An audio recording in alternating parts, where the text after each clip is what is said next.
Հələ տեսեք ինչ է ասում, կոկորդը ճղելով ասում է, որ այո, ես ֆիզիկական հաշվեհարդար կտեսնեմ այս մարդկանց նկատմամբ։ Նա տանել չի կարողանում աշխատասեր, ստեղծարար մարդկանց, նրա միակ ծրագիրը Հայաստանի Հանրապետությունը վերջնականապես ջնջելն է, չուզելով, բայց նա պարտավոր է, որովհետև վերադասը նրան ասել է գնա ու արտասանի այդ նախադասությունը, ինչի մասին է խոսքը։ Այս տարածքում ապրել են հայեր, Հայաստանը ունիկալ պետություն է, նա մոնոէթնիկ երկիր է եղել, նրանք ասելու են, որ Հայաստանը երբեք մերը չի եղել, դուք չեք հասկանում, որ նա չի ամաչում սուտ ասել։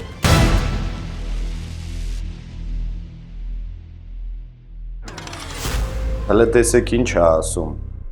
ասում է ծառայելով Աստծուն, ծառայում եմ ժողովրդին։ Առաջին հայացքից մի փառահեղ արտահայտություն, բայց առանձին վերցրած, թե Աստված, թե ժողովուրդ բառը իրականում ամորֆ երևույթ է։ Ինչ է նշանակում ծառայելով Աստծուն։ Եթե մենք խոսում ենք հայ առաքելական եկեղեցու սպասավորների մասին, բնականաբար ինքը հայ առաքելական եկեղեցու սպասավոր չէ։ Ծառայում եմ ժողովրդին, ժողովուրդ եզրույթն առհասարակ շատ անիմաստ, զուրկ ամեն ինչից, ինչ որ արտահայտություն է, թե ինչ բան է ժողովուրդը, դժվար թե ինչ որ մեկը կարողանա բացատրի, որովհետև եթե նա նկատի ունի Հայաստանի Հանրապետությունում ապրող քաղաքացիների մասին, նրանց անվանելով ժողովուրդ, ես հայ եմ ու Հայաստանի Հանրապետության քաղաքացի, բայց նա ինձ չի ծառայում, ավելին, նա չի ծառայում ոչ մի արժանապատիվ հայի, նա արժանապատիվ հայրենասեր, գրագետ, կիրթ, բանիմաց մարդկանցից զզվում է։ Հիմա հարց, որ ծառայում ես ժողովրդին, ժողովուրդ ասելով, դու ինչ նկատի ունես, որ ժողովրդին, գուցե թուրքերի ու ադրբեջանցիներին դու նկատի ունես, միանշանակ կարելի է պնդել, որ դու ծառայելով Ադրբեջանի ու Թուրքիայի նախագահներին, բնականաբար ծառայում ես Թուրքիայի ու Ադրբեջանի ժողովրդին։ Իսկ ծառայում եմ Աստծուն, դա մի տեսակ ես ճիշտն ասած սենց որ ուզում եմ պատկերացնեմ, ասենք ինձ մոտ տպավորություն է, որ հենց հիմա երկնային գրասենյակում աստվածները իրար սենց հեռախոսով մեսիջներ են ուղարկում ու զանգեր են անում կամ հանդիպումներ են կազմակերպում, մեկը մյուսից ճշտում է, թե կոնկրետ որ Աստծուն է ինքը ծառայում։ Եթե սենց մի քիչ երկար շարունակվի, երևի նրանք կհավաքվեն ու մի հատ ընդհանուր հայտարարություն կտարածեն, կասեն, որ իրար մեջ ճշտելով բոլոր աստվածները միասին եկել են այն եզրահանգման, որ նա ոչ մի Աստծու չի ծառայում։ Վստահաբար կարելի է պնդել։ Հիմա նաև ես պատկերացնում եմ, որ այդ արտահայտությունից հետո Ալիևն ու Էրդողանը իրար հետ հեռախոսով կամ վիդեոկապով խոսելիս լավ ուրախացել են, մի խինդ, մի ծիծաղ, իրանք կասեն, որ հələ տես մեր ձագուկը, մեր ծառան մեզ Աստված է անվանում։ Հիմարագույն արտահայտությունների շարանը շարունակվում է։ Այս մարդը ընդհանրապես սիրում է տրամաբանությունից զուրկ, ինչ-որ բառեր արտասանել, որոնք որ ոչինչ իրենցից չեն ներկայացնում, բայց այս մարդը վստահաբար կարելի է պնդել, որ հմուտ է մի գործում, օրինակ մինչև 2008 թիվը նա չկայացած լրագրող էր, սուտ ու կեղծիք տարածելով, ամեն Աստծու օր սուտ ու կեղծիք տարածելով, նա 2008 թվի հայտնի իրադարձությունների կազմակերպիչն էր, նա 2008 թվին փայլուն գիտակցում էր, որ տանելով բախման ենթադրաբար կլինեն զոհեր ու այդ զոհերը եղան ցավոք սրտի, բայց նա փառահեղ վարպետ է, որ դրանից հետո վերցնի զոհերին դարձնի պրոդուկտ ու փորձի վաճառել, 2008 թվից հետո նա լավագույնս վաճառեց այդ պրոդուկտը, ամեն օր դրանց մասին խոսելով, ամեն օր մեղադրելով երկրորդ նախագահին, այդ իրադարձությունների մեջ ամեն օր նա մեղադրում էր, բայց ոչ իրեն, բնականաբար առաջին մեղավորը ինքն էր, բայց նա ամենաբարձրն էր գոռում, թե մեղավորը երկրորդ նախագահն է։ Երրորդ նախագահի պաշտոնավարման տարիներին նա որոշ ժամանակ փախած էր, դա էլ իրեն մոտ լավ ստացվում է, փախնի, վախից կուչ գա ինչ-որ մի անկյունում, ճիշտ է այն ժամանակ հենց մի հատ անկյուն էր մտել կամ իր սիրած արտահայտության պնես մի հատ ծակն էր մտել, որ ծպտունը դուրս չէր գալիս, բայց հետո դուրս եկավ ու շատ մարդիկ ենթադրաբար կհիշեն դատական պրոցեսները, նա ամեն դատական պրոցես դարձնում էր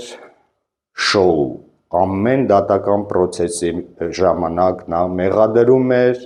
երկրորդ նախագահին, նա մեղադրում էր բոլորին, բայց ոչ իրեն, դատական պրոցեսները ավարտվեցին նրանով, որ նրան դատեցին, բայց ինչ-որ հրաշքով նա որոշ ժամանակ անց, չկրելով ամբողջությամբ պատիժը, դուրս եկավ, ու դուրս եկավ նորից, ձեռքը վերցրեց ռուպար, նորից նրան թույլ տվեցին զբաղվել լրագրությամբ, նորից նա ստացավ հնարավորություն իր սուտն ու կեղծիքը տարածելու, այդ ալիքի վրա նա 2018 թվականին վերցրեց իշխանությունը, 2018 թվականից հետո գրեթե երևի չկա աշխարհում մի մարդ, որ չիմանա, թե ինչ տեղի ունեցավ, իր իսկ ձեռով մենք կորցրեցինք մեր հայրենիքը, կորցրել ենք Արցախը, տվել ենք հազարավոր զոհեր, տասնյակ հազարներով վիրավորներ, ունենք անհետ կորածներ անթիվ ու անհամար, ունենք գերիներ, որոնք որ ամեն օր կտանքների են ենթարկվում ադրբեջանական բանտերում, նրանց դատում են շինծու ինչ-որ գործերով եւ այլն, ու իր իսկ արտասանած նախադասությամբ նրա հոգին փառավորվում է ամեն օր, վերջին 5 տարում 21 թվականի ընտրություններից հետո երկրում ստեղծվել է բացարձակ տոտալ իշխանություն մի մարդու կողմից, այդ մի մարդու գրպանում է երկրի բոլոր ինստիտուտները, դրա վառ օրինակը ամեն օր մենք տեսել ենք վերջին 5 տարիների ընթացքում, թե ոնց է նա հրահանգում ու մի քանի րոպե հետո գործեր են սարքում, ազնիվ մարդկանց փակում, դատում, տանջում, անգամ ունեցել ենք դեպք, որ դատարանի դահլիճում մարդը մահանում է, մի խոսքով, նա ունի բացարձակ իշխանություն այս երկրում։ Ու ունենալով բացարձակ իշխանություն, նա այս փուլում արդեն առաջիկա ընտրությունների նախընտրական քարոզարշավի ժամանակ նա ոչ միայն չի ներկայացնում երկրի զարգացման իր ծրագիրը, բնականաբար նա Հայաստանի Հանրապետությունը որպես պետություն չի դիտարկում ու հենց այդ պատճառով էլ նա չունի զարգացման ոչ մի ծրագիր։ Իր ամբողջ քաղաքական այս նախընտրական ժամանակահատվածում իր քաղաքական ուժի հիմքում նորից դրել է հոկտեմբերի 27-ը, 2008-ը, նա թիրախավորում է մեծահարուստներին, հայ մարդկանց ազնիվ, ովքեր որ աշխատել են, ստեղծել են, կառուցել են, ովքեր որ սրտացավ են, նա բոլորին թիրախավորում է։ Երեկ նա ամբոխի առաջ կոկորդը ճղելով խոսեց ինչ-որ մի բանի մասին, որ եթե չեմ սխալվում, Բարգավաճ Հայաստան կուսակցության առաջին համարներից մեկի անունը տվեց, թե չտվեց, հիմա դա էական չէ, ասեց, որ ինքը տիրապետում է օպերատիվ տվյալների, որ տվյալ մարդը գործակալ է, հայրենիքի դավաճան է ու ազգային անվտանգության ծառայությունը նրան կձերբակալի։ Սա տեսնում է ամբողջ քաղաքակիրթ աշխարհը, ու սա տեսնում ենք մենք։ Սա Հայաստանի գործող վարչապետը ասում է մի բան, ինչի իրավունքը սահմանադրությամբ եւ օրենքներով նա չունի, բայց մենք բոլորս տեսնում ենք, որ նա միանձնյա կատարում է պետական բոլոր գործառույթները, նա ինքը թե քննիչ է, թե հետախույզ է, թե դատախազ է, թե դատավոր է, թե ազգային անվտանգության ծառայությունն է ամբողջովին ինքը ամբողջությամբ ներկայացնում։ Մի խոսքով մենք առհասարակ այս պարագայում պետական ինստիտուտների մասին խոսք անգամ լինել չի կարող։ Նա այնքան դատարկ է նրա տակը, դատարկ ասելով ես նկատի ունեմ, որ նա չունի նպատակ դառնալով Հայաստանի Հանրապետության վարչապետ, ծառայի սահմանադրությանը, ծառայի օրենքներին, Հայաստանի Հանրապետությունը դարձնի զարգացող կամ զարգացած պետություն։ Նա ունի մի նպատակ, վերջնականապես Հայաստանի Հանրապետությունը վերացնելու որպես այդպիսին, թե օրենքով, թե չգրված օրենքներով ու իր իսկ բառապաշարով ասելով, փռելով Ադրբեջանի ու Թուրքիայի նախագահների ոտքերի տակ Հայաստանի Հանրապետությունը։ Ու վստահաբար կարելի է ասել, որ նրա վերարտադրվելու դեպքում նա մի վայրկյան անգամ առանց աչքը թարթելու ոչ միայն դատական գործերով կլռեցնի բոլոր արժանապատիվ հայերին, այլ կարելի է ենթադրել, ինչի օրինակը կա, որ եթե տեղը գա, նաև ֆիզիկական հաշվեհարդար կտեսնի, որովհետև նա առանց ամաչելու օրը ցերեկով բազմահազար մարդկանց աչքի է առաջ, մեդիայով տարածում է, կոկորդը ճղելով ասում է, որ այո, ես ֆիզիկական հաշվեհարդար կտեսնեմ այս մարդկանց նկատմամբ։ էլի մի ինչ-որ սենց փառահեղ արտահայտություն արվեց երեք, եթե չեմ սխալվում, որ ցեմենտի գործարանը պետք է անհապաղ պետականացնել։ Ես միանշանակ հասկանում եմ, թե նա ինչ նկատի ունի պետականացնել։ Նա նախ ունի խնդիր լուծելու ամեն գնով ունեզրկելու մարդկանց, որովհետև նա տանել չի կարողանում աշխատասեր, ստեղծարար մարդկանց, ովքեր որ տարիներ շարունակ աշխատել են, ստեղծել են, հարստացել են, ովքեր որ իրենց թափած քրտինքով ստեղծել են կապիտալ ու այդ կապիտալը կարողանում են ծախսել։ Նա իր ծնված օրվանից եղել է ընչաքաղց, կներեք արտահայտությանս շատ աբիժնիկ ծնված օրվանից ու տենց մեծացել է։ Անկախ նրանից արդեն, որ վերջին տարիներին 18 թվականից սկսած նա ունեցել է հնարավորություն, նա մեծ կապիտալի արդեն տիրապետում է, բայց մեկը աբիժնիկությունը նրա մեջից երբևէ դուրս չի գալու։ Նա չի ներելու ոչ մի մարդու, ովքեր որ հարստացել են իրենց աշխատասիրության խելքի շնորհիվ։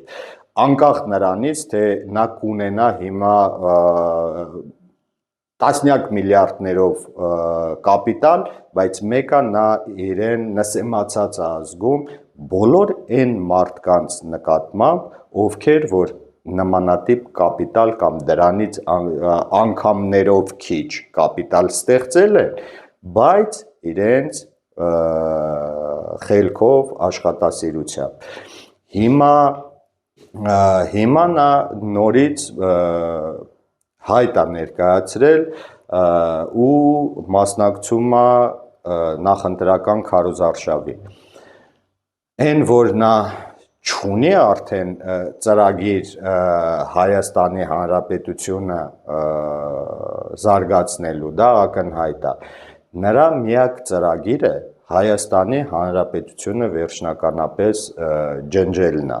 ու նա ամեն գնով անում է ամեն ինչ, ու իր շրջապատում հավաքված մարդկանց տերորի է ենթարկում, որ նրանք իրենց ենթակաների, բարեկամների, ծանոթների միջոցով փորձեն իրավիճակ փրկել, որովհետև նա նրանց միանշանակ ասում է, տեսեք, եթե դուք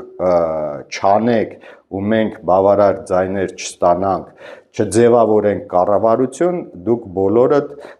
սենց ասած, իրանց լեզվով ասած, փուռն եք եթալու, դառնալու եք քավության նոխազ, ու իրենից հետո արդեն այդ նեղ շրջանակը, կամակատարները, նախարարներով, այս ամբողջ բուրգը,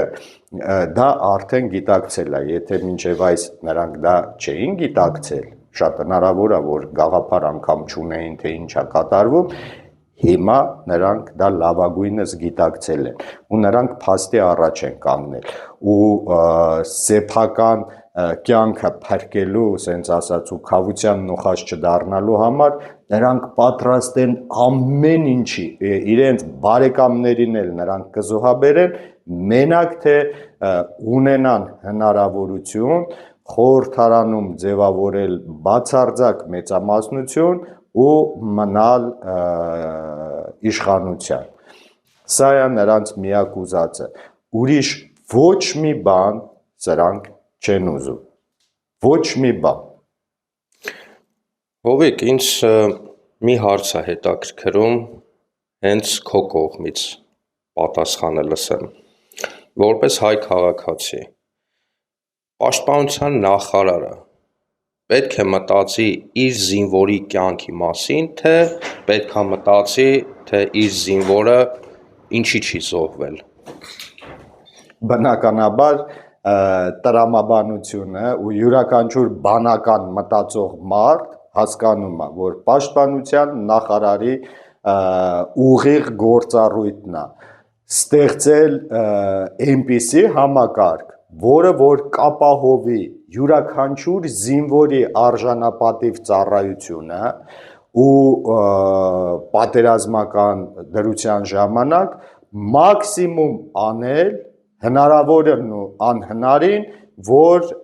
յուրաքանչյուր զինվոր լինի պաշտպանված ու առողջ, որ հնարավորինս քիչ զոհեր տրվի։ Առողջ դատողությունն է դա ասում, բայց մենք գործ ունենք մի մարդու հետ, ում մոտ ուղղակի առողջ դատողությունը վաղուց արդեն դադարել է, դուռը բացել, գլխից թողել գնացել է, չկա առողջ դատողություն։ Նա կրկնում է իր վերադասի մի քանի օր առաջ արած արտահայտությունը, նա ուղղակի տարբերակ անգամ չունի, չուզելով, բայց նա պարտավոր է, որովհետև վերադասը նրան ասել է գնա ու արտասանի այդ նախադասությունը, ինչի մասին է խոսքը։ Կրկնում են Ադրբեջանի նախագահի խոսքերը։ Օրինակ, ներկայիս Հայաստանը մեր հողն է, երբ է հայ ժողովուրդը տեղափոխվել մեր հողեր, սա բոլորս հիանալի գիտենք, նրանք երբեք պետություն չեն ունեցել այս տարածքում, Հարավային Կովկասում, 24/12/2022 թվական, ասել է Ալիևը։ 2026 թվականի 19:05 այստեղ եղել են պետություններ, բայց ոչ հայկական պետություններ։ Փաստ է, Հայաստանի Հանրապետությունում հիմա է, որ 90%-ը հայ է, նախկինում երբեք 90% հայություն չի եղել։ Նիկոլ Փաշինյան։ Բնականաբար, տեսեք, Ադրբեջանի նախագահը ի տարբերություն ձեր երկրի վարչապետի ստացել է շատ որակով կրթություն։ Նա լավագույնս գիտի, ես վստահ եմ, որ նա փայլուն տիրապետում է պատմությանը։ Նա շատ լավ գիտի, թե հայերը քանի հազար տարվա պատմություն ունեն, թե որ հայերը ունեցել են պետություն, ծովից ծով Հայաստան, հետո այս ամբողջ հազարամյա պատմության ընթացքում կորցրել են, ձեռք են բերել եւ այլն, բայց այն որ այս տարածքում ապրել են հայեր, առնվազն վերջին, ասենք ասենք, թե 100 տարվա, թե 200 տարվա, ինչքան էլ որ փորձենք հետ գնալ, այս տարածքում ապրել են հայեր։ Հայաստանը ունիկալ պետություն է, նա մոնոէթնիկ երկիր է եղել, նորից վերցնենք վերջին 100 տարին, խորհրդային միության տարիները վերցնենք, որովհետև իրենք հիմա սիրում են դա անընդհատ շահարկել,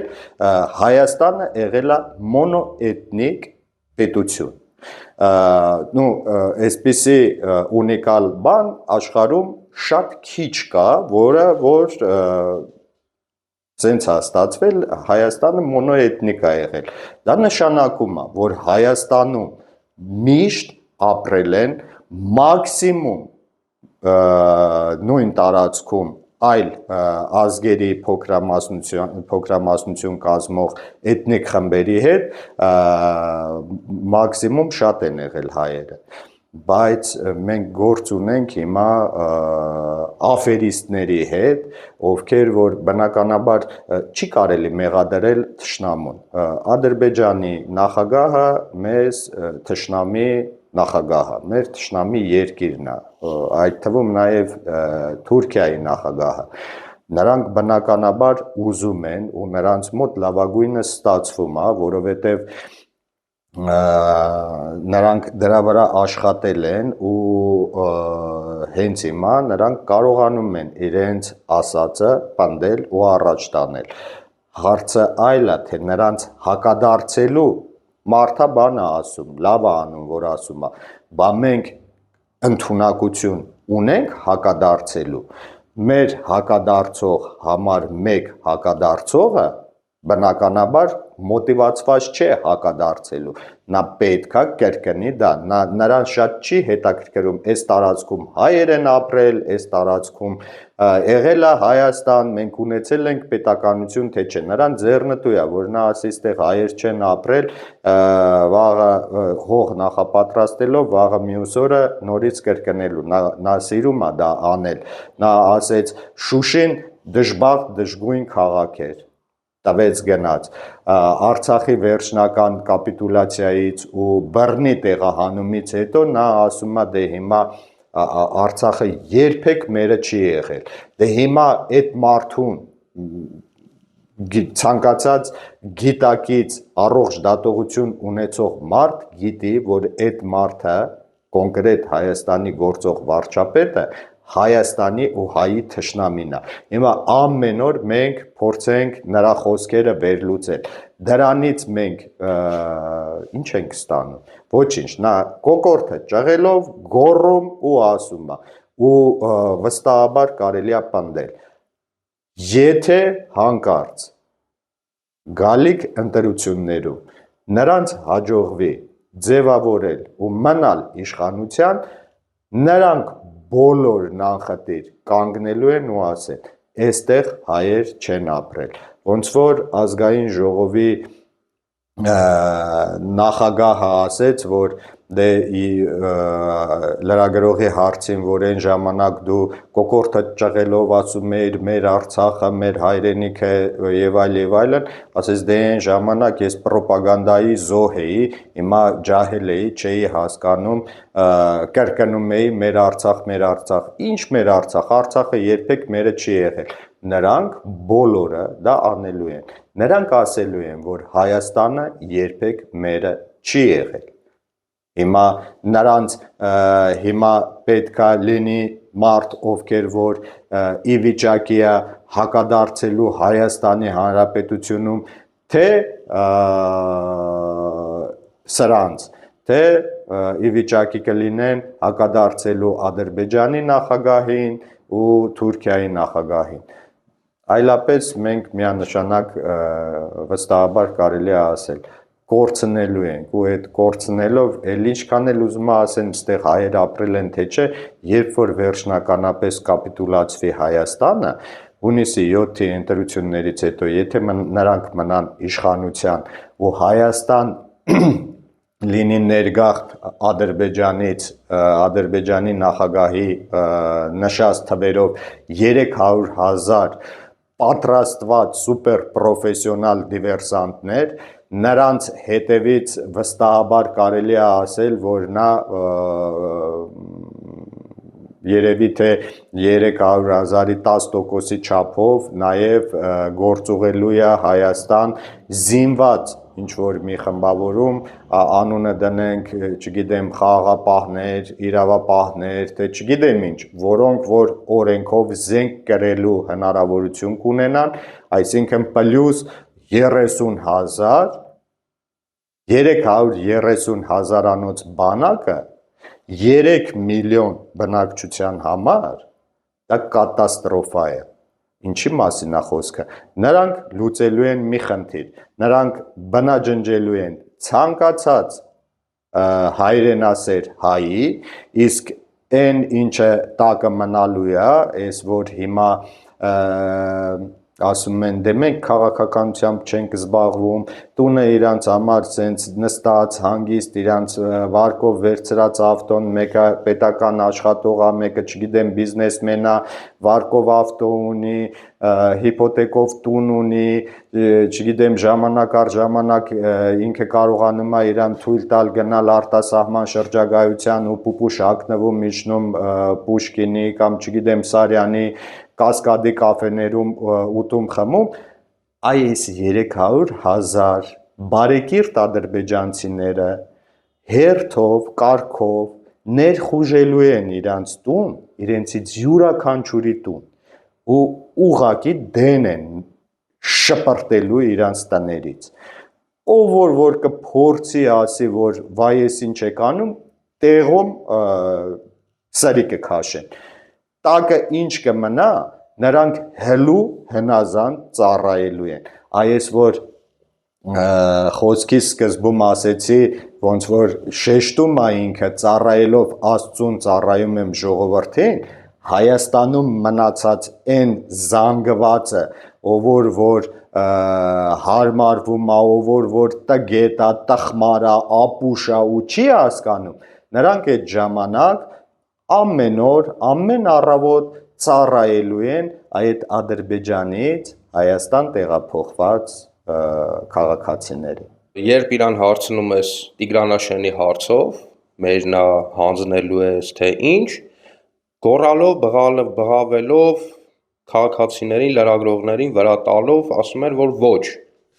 Տիգրանաշենը հայկականն է ու նման հարց չկա օրակարգում։ Բայց այսօր Google քարտեզով ես նկատեցի, որ արդեն Տիգրանաշենը կարմիրով է գծած և գրած է Քյարքի։ Հիմա